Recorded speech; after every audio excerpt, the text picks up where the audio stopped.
Yeah, I know what you're thinking. You can get a job in the Middle East simply by trying or by magic, through others, or by fluke. Remember that competition is everywhere. Some here, some there, but bam! Machedo is the best.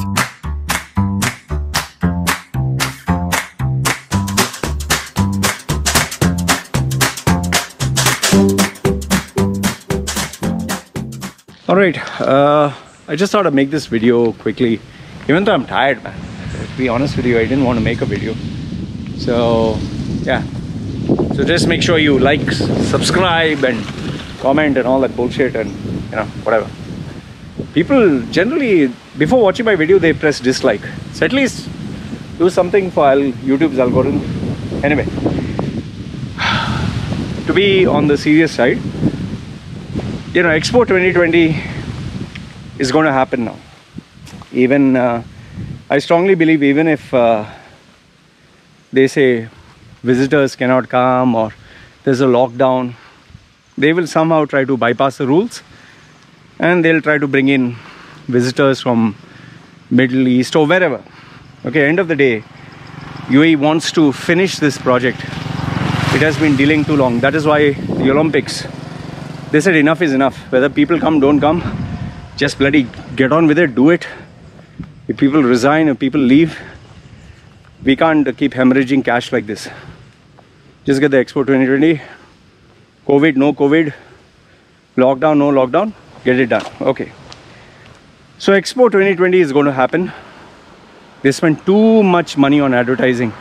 Too much money hyping up the event. To the point where people are now fed up. So before it becomes more like a disgusting thing, like a joke, they're going to do it. Now, how does it impact UAE is a big question. How will it impact the Middle East? Now, I sat and thought about it for some time. Sometime means I just sat and thought about it today. I broke my head and gave 1 hour trying to reflect and visualize the way things are moving. So these are the 9 points. You can tell me if I'm wrong or right. Given the way the trend is moving, unless of course some crazy shit like a war doesn't break out, these will be the 9 points. Timestamps are put down below. You can choose, okay, what do you want to listen to. Number 1, in no particular order. Number 1, the first thing which I believe will happen with Expo 2020 is inflation. Prices are going to rise, and the reason for this, wind, crazy wind, and the reason for this inflation is there will be black money coming in, there will be investments coming in, there will be people who will say, okay, fine, you know, let me try and invest and see what are the returns. And the UAE government is not going to sit down on its rear end and do nothing. Just as you being the head of the family, you'll constantly think, how can I make money? Where can I get income? How can I improve the lives of my loved ones? The leaders of the country will be more like, okay, this guy's come in with money. He's an investor. I'll meet up with him. What do you want? Tell me what you want. You want rent-free for a couple of months? You want no restrictions on certain areas? You want us to close our eyes and not ask you where the money came from? You know, they will negotiate, man. End of the day, they are very aware of the fact that Qatar is working hard with FIFA. Saudi is working hard towards, you know, that 2030 vision. You know, everyone's running helter-skelter to attract investors. So UAE will do whatever it can with their dynamic leadership to ensure you got a bag full of money. Come on, invest here. I'll give you some benefit or another. Now, when they start investing, money comes into the country. When money comes into the country, obviously you pay for services and goods. So when you start doing that, purchasing power increases. And when purchasing power increases, you buy more. When you buy more, price of goods go up. That is why even Apple is coming out with the, I think before it was 75 million units. That was the prediction for iPhone 12. For iPhone 13, they are making around 90 million units. Imagine, from 75 million to 90 million. That means they know for a fact people are going to start spending more. So the answer is inflation. Okay. Second one. During and after Expo 20, during the pace will start, but after Expo 2020, they will go in a solid, aggressive expansion. Ooh, something moved. Now, what do I mean by expansion? They're not going to expand the country. Companies are going to expand in terms of growth. Businessmen are going to try their hands in new businesses. People are going to venture out and try, let me try something new. Why do you think they're making it so easy for, they're giving gold visas, and it's proven to be like an advertisement, advertisement. That, oh, gold visa, oh, 10-year visa, oh, I can open a company easily, oh, effort-free, 24 hours, register a company. They will do whatever it takes. And people want to try something new. They are fed up of being locked up in the house. Especially people in the UK, Australia, Europe. They're just fed up and tired of having these strict lockdowns. So UAE is saying, fine, you have the sun, you have the beach, you have the relaxed rules. Come here. Come here and try something new. So that will make people want to grow aggressively. Okay? So aggressive growth will result, which comes down to number 3. When you start expanding aggressively, let's say before I had one branch in Dubai. Now I want to open a branch in Sharjah. I want to open a branch in Abu Dhabi, Alain, in Ras Al Khaimah, Fujairah, or maybe I'll open it up in some other country in the Middle East, regional office. But for that you need staff, right? So when you start needing staff, you'll advertise. When you advertise, you'll get applicants, but then maybe you'll not like these applicants because you cannot have only a limited pool. People will start outsourcing and saying, can I get someone from India? If I advertise in Philippines, if I advertise in Pakistan, if I advertise in Africa, okay, I don't care. Let's try to find out someone from there. Is he good? Fine, if he's good, can we negotiate a deal where he pays little, I pay little, go the round trip, take the quarantine, come to UAE, virus free, start working, prove it, let's see what you got. So vacancies will increase. Now for small positions and all that, you can take anyone. Big positions, or not big position, positions of responsibility and performance, they'll seek the best. They don't want just ordinary chaps, they don't want bums. They don't want, I pay a salary, he warms his ass on the chair. The people who come from abroad have more insecurities and fears, and that with that fear comes spirit to work hard. But someone who's in his, in his comfort zone, or born and raised in Dubai and parents are there, they don't give a fuck, they'll relax.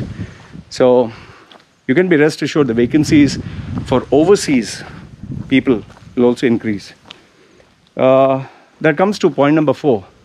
Now, after you spend so much money and you have employed people, on top of that you went through a recession, on top of that you went to nearly bankruptcy with this lockdown and all this nonsense, on top of that you had 1 year of no activity, your blood pressure is up, your anger is up, your rage is up, you are like, we will succeed.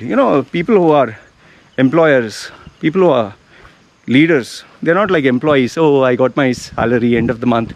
Oh, just come, look pretty, work and go back home on time to my husband and wife. And no, employers and leaders, they think, wife stay at home, I'm fucking working. How can I make more money? How can I compensate for the loss that I made? 1 million I lost last year. I want to make fucking 10 million. You get angry.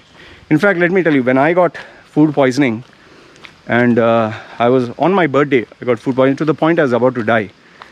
They just had to give me a bloody drip and sort out with some allergy injections. These buggers, some of them, when they know you're a foreigner, they charge you like sky high. What would have cost me normally maximum $100 or $200 max, they ended up charging me nearly $2,000. I was so fucking pissed off, so pissed off. When I came back now, obviously I'm not going to take revenge against them. I said to myself, my wife said, okay, relax at home, stay for a month, take it easy, you're recovering. I said, fuck that. I'm going to make this 70,000 baht. I'm going to make this $2,000. I'm going to work my ass off. And I pushed it to 10. I didn't stop at 2. This is how people think who are successful. In the same way, when they are so aggressive, the pressure will be sky high. They will not tolerate people who are sitting and warming their chairs in the office. They will not tolerate people who are looking at their smartphones, chit-chatting, relaxing, coming late. No. Come bloody not on time. Come 5 minutes before. They'll ask you reports. What is your performance? What's your... show me an Excel sheet. What did you do? Hour by hour. What is the net result? End of the month, they'll say, I'm guaranteeing you a salary. Where is my guaranteed target? And if you don't achieve that, they'll say, sorry, it's not working out. Bye-bye. Get lost. You know, it's you're not a friendship, or this is not family or this thing. This is business. You want money, I want money. So pressure will be very high. That will result in the next point, number 5, which is terminations and resignations. Many unwanted lazy bums who hype themselves on the CV will be terminated. That's why I tell people, please, please, please don't portray yourself as God's gift to mankind. Oh, I achieved 200% of my target. I saved 80% cost. I brought down cost. Oh, I improved market expansion by 2%. You portray yourself, you're here. You put yourself here that, oh, I used to do this. They'll make your target right up there. So don't, the problem is people overhype and oversell themselves. So when you do that, you can be rest assured, you put a target on your back. And when you don't achieve that, they'll throw you out. Like for example, this is what I did early in my career. When I was in my 20s, I bumped into one guy. I was listening to this seminar. I'd borrowed money to go for this seminar. It was some change your life, some bullshit. Guy from Singapore. So I was sitting next to this guy, slightly older gentleman. I didn't know who is he, nothing. We're talking. And he kept enjoying my jokes and funny stuff and all that. And then they had a competition to speak in public. I got the first place. Then they had a competition to sell. I did amazing. And that time I told you I was unemployed. I didn't have a job. And I'd borrowed money to go for this seminar and learn. So what I'd done was, I was also applying for jobs. So later on, as we were talking, I was talking to this guy. I told him I applied for Citibank for a sales job. He said, oh really, you applied for Citibank? Okay, which department, everything he asked me.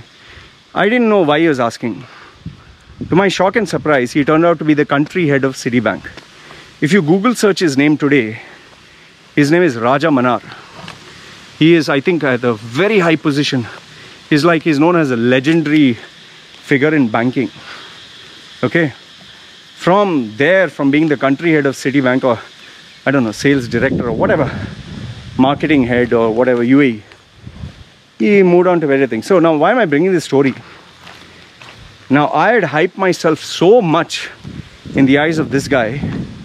He called up Citibank and made sure that my CV was put forth and accepted to get the job. I tell you, no, contacts. Okay. Now why did he do that? Because he felt I had incredible sales skills. Now I joined. This is just joining. I just joined. I joined, and immediately the following day, he had taken over a new leadership role. There was this big meeting with 120 salespeople. And there I was also sitting there. And initially the target in Citibank, this is 2010, sorry. The target of each Citibank guy was 21 credit cards per month. 21. In order to achieve 21 credit cards, you have to get around 30 customers, because some would get rejected. Only after you achieve 21, I'm making you understand so that you know why I brought this example. Only when you achieve 21, you get your salary and you get commission. So if you get 20 customers, not 21, you don't get any commission. So from 3,000, your salary nearly doubles, 5,000 or 5,500. So 3,000 was basic salary, 2,500 basic and 500 allowance. So everyone he was asking, what is your target? They would tell them. He had made a announcement, declaration. From now on, the targets is not going to be 21 cards. It's going to be 28 cards. Everyone was like, oh shit, oh come on, 28 cards. Because there were different slabs, 21, 32, no, 21, 28, 32, 40, 55. These are the slabs. If you got 55 customers, you would get like 15,000 dirhams cash. And those days credit cards were new. So everyone he was increasing their targets. What is your target? 21. You'll achieve 28. What is your target? 28. You'll do 30. So each one he gave them a target. Finally it came to me. I was sitting at one corner in the front. I was very happy. This is the guy who knows me. I know him. He was very pally with me during the seminar. So here also I thought he'd be very pally with me. He told me, Loy, by the way, Loy, sir. So he said, what is your target? I said, I'm a new target. 3 months there's no target because I'm learning. So he looked at me and said, this guy is dynamic. Imagine in a full room of salespeople. I'm new. I just joined 2-3 days ago. These are people who have spent so many years in this industry. And I'm just new. He looked at me and said, 3 months, basic target, no. Give this guy 55. Everyone like shocked and looked at me, and my eyes like fell off, and you know, like mask, my jaw fell down. Like my heart stopped beating. I was like, what the fuck? In fact, my manager, my assistant, the team leader, said, sir, but this lawyer has joined new. He doesn't know anything of the banking, this thing. Doesn't have any customers, leads, nothing. We just give him like 7 cards, only 7 customers. No. Lawyer is amazing. He told me he can achieve this and that. He used the same words I told him. Oh shit. They gave me 55. Guess how many customers did I get? After the meeting, everyone like looked at me and they were like keeping away from me, and they were like, this new guy, let's see what he'll do. End of the month, I did an incredible record because I believed in myself. Achieved the impossible. So the starting target was 7. The highest target people should achieve 55. He told everyone, I'll do 55. I did it. I did 3 customers. 3. I became the laughing stock. I became the joke of the sales entire department. And he was so pissed off, he never wanted to talk to me after that, when he came to know what kind of guy that he recommended. So the point, and then obviously they wanted me terminated because I was just hype. But you know, I was good at office politics, kissing ass, and I got my way around it. Anyway, so what I'm saying is the pressure will be high, which will lead to terminations and resignation. Now, resignations will take place from the senior management, because the senior management enjoyed a comfy job, comfortable position of authority.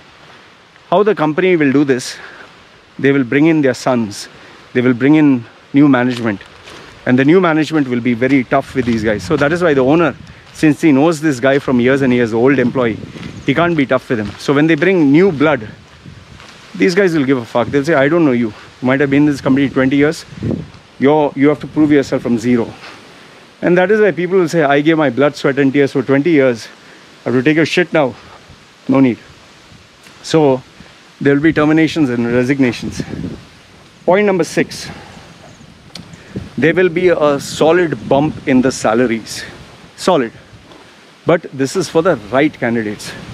You might not believe this because maybe you don't get a high salary. Means, I'm not trying to make fun of you. I'm telling you the reality. If you're stuck with the same salary for months and months, for years, sorry, not months and months, let me tell you that there is somebody out there who is doing... Oh, the branch fell down. That's how they fall. Maybe you didn't hear. Okay, whatever. So just as, you know, your job right now, somebody out there in the same country is getting paid much more than you. Maybe your experience is matching to his, or maybe there's little difference, but he's getting much more than you. Why? I know you can give me various reasons. Oh, he is white skin, or he's kissing the boss's ass, whatever the case. But they're getting much more than you. So the same time you spend that this person spends, this person gets 10%, 20%, even up to 50%. Some cases I even know people get almost double. Why? You need to figure it out. See, listen, you might think it's impossible. No, law, insurance sector or sales or engineering.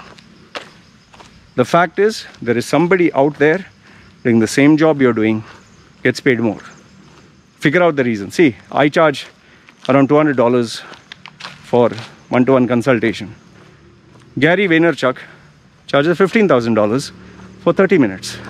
That also you have to talk, and he'll give you the solution, the pitch.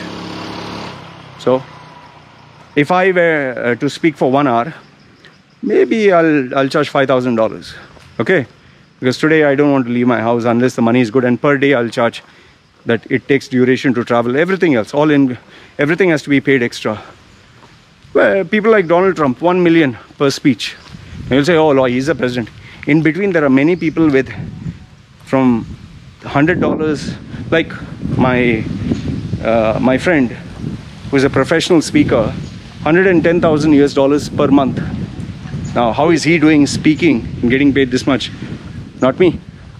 So the point I'm trying to make is, there are people who get paid much more than you. So this will start increasing. And that is why I tell people, learn to sell yourself. Okay. Number 7, the excuses and gimmicks of before will not work.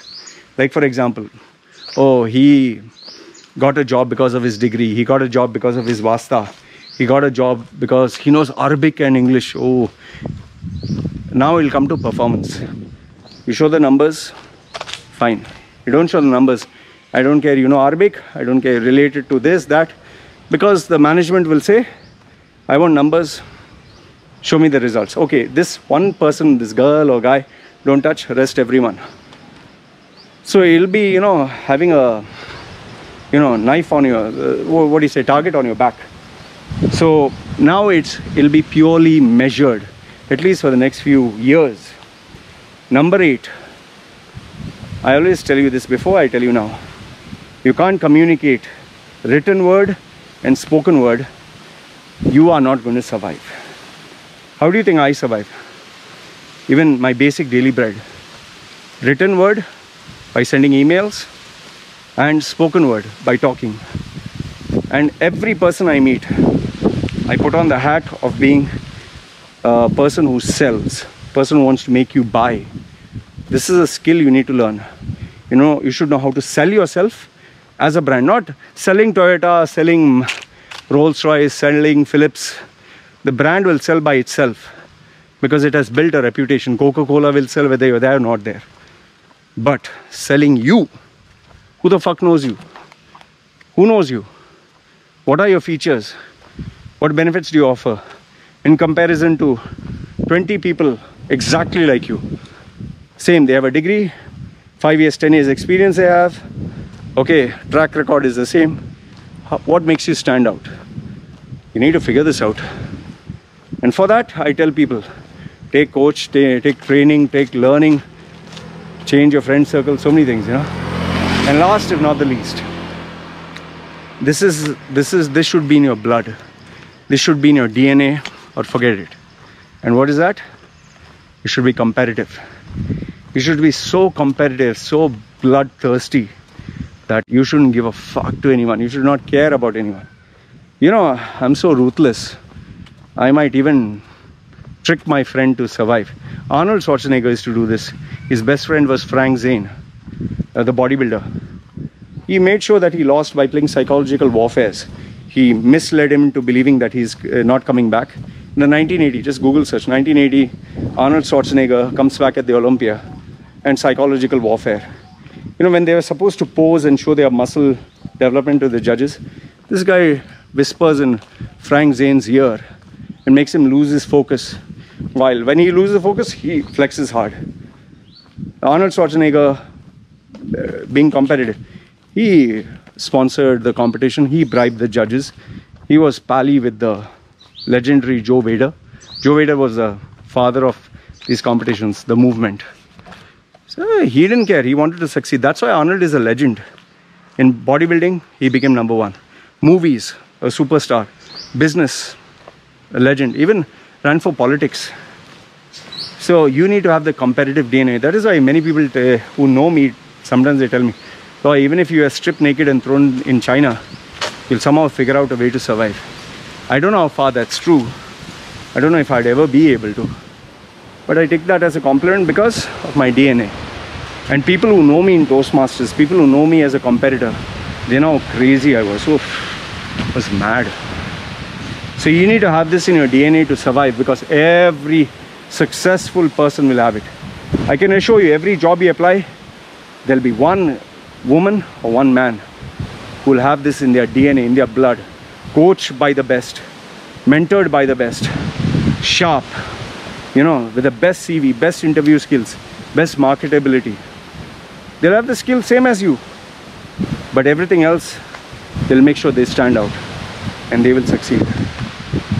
So these are the 9 characteristics that will take place in UAE after Expo 20.